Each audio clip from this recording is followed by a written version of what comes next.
Ladies and gentlemen, this is Lord Greyweather bringing you a review of the classic hacking game, Uplink Hacker Elite. Uplink was released in 2001 by Introversion Software. It's designed to replicate the Hollywood hacking style that you see in popular movies of the time. In Uplink, you play a hacker for hire, sponsored by Uplink Corporation, that's the name. You connect to the internet semi-anonymously through one of Uplink's gateways, giving you plausible deniability should the feds track down your gateway. They won't get any further than that, which means you'll lose your gateway, but your identity will be safe, so you at least won't be arrested. But if you do get caught, Uplink will have to disavow your established identity, which will force you to start over from scratch. So, as a video game, Uplink is kind of mediocre at best, which is kind of sad because it's a really unique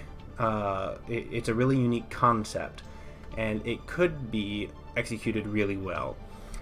It starts off strong in Uplink with a pleasantly challenging opening game as you find your footing and earn resources to upgrade your starting gateway equipment. Doesn't take too long to get the hang of the unique style of gameplay, especially with the help of the starting tutorial. The time challenge of cracking a server, carrying out your mission, and getting out of the server before you're traced. It's an adrenaline rush. It's one of it really captures the thrill of getting in somewhere you're not supposed to be and avoiding detection and getting out without getting caught. It'll always have you looking over your shoulder.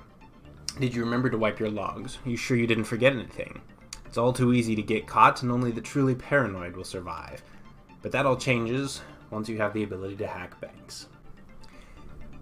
After hitting about the 5th or 6th Uplink rank out of 16 in the game, you generally have enough resources from running missions to be able to hack banks. At that point, it's easy to find a mission asking you to trace a balance transfer, and that'll usually point you right to an account with 500,000 to 1 million credits. By comparison, a fully upgraded gateway with the best hardware will run you about 293,000 credits, and buying the latest version of all the software on the Uplink server will cost you about 340,000 credits. That's a total of 635,000 credits, and then you're done. After one bank heist, you've literally bought everything in the game. The only reason you'd need to spend more money is if you get sloppy and have to blow up your gateway before the feds can seize it. And yes, you can do that. Once you've upgraded your gear to that point, hacking becomes trivial. You're well into the server before he even catches on and starts a trace. And with your maxed out, leveled processing power, you can clear your logs and be gone in seconds. The challenge evaporates, and you haven't even gotten to the storyline missions yet. Besides its premature level capping, Uplink also begins to suffer from a lack of in-game documentation once you get to some of the more complex missions. The starter tutorial is great as far as it goes. It covers the basics of hacking into servers, but there's no in-game documentation like that teaching you how to hack into a company's LAN, which is a completely different kind of well, not completely different, but a very different kind of hacking that shows up more prominently in late game missions. So once you start getting into those, you start running into a wall, and you either have to do trial and error, which is risky because it's really easy to get caught, and once you're caught it's game over, or you have to go online and look up a guide. It breaks the otherwise fantastic immersion, and that's just not cool. I've always been enthralled with the idea of hacking, getting into places you're not supposed to be, learning things you're not supposed to know. I grew up reading about hackers like Kevin Mitnick, studying computer security. A lot of popular depictions get hacking completely wrong, but Uplink is surprisingly on point in a few areas. Uplink's slogan, for example, is "Trust is a weakness," and that's exactly correct. Security vulnerabilities are caused by trusting things, people, systems, algorithms, that shouldn't be trusted.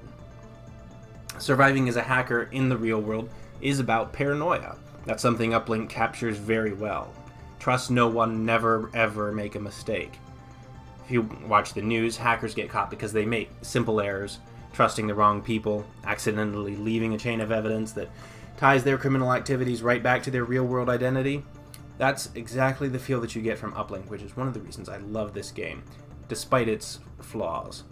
Speaking of which, attack is easier than defense. This is going to conflict with something I said earlier, but it's actually somewhat realistic to be able to crack almost any company's security only a few levels in. It doesn't make for fun gameplay, that's why it's on my list of flaws above, but the state of security today is such that with a few tools and some good social engineering, you really can break into most corporations around the world. Sad but true. Of course, the actual hacking mechanic of the game is more cinematic than accurate, but that's okay. Technology has changed a lot since 2001 anyways. It's about as believable now as it was then. But the point of the game is to be fun, not necessarily realistic. And in that, it succeeds, at least for a while. Overall, Uplink has great concept, good execution for the time, but its poorly balanced leveling and the poor explanations of advanced gameplay limit its potential. It's an interesting game. It's worth a shot if you want to try your hand at Hollywood-style hacking. You can find it it's out on Steam actually for about $9.99, unless it goes on sale. I actually picked it up with a bundle recently. You can also find it you can also find it for tablets on the iOS App Store for $8.99 or on Google Play for $4.99. I'm not sure why it's so much cheaper for Android, but there you go. If you do give it a try after watching this review, leave me a comment, let me know how it goes. Like and subscribe to this channel for more video game reviews. Until then, cheers!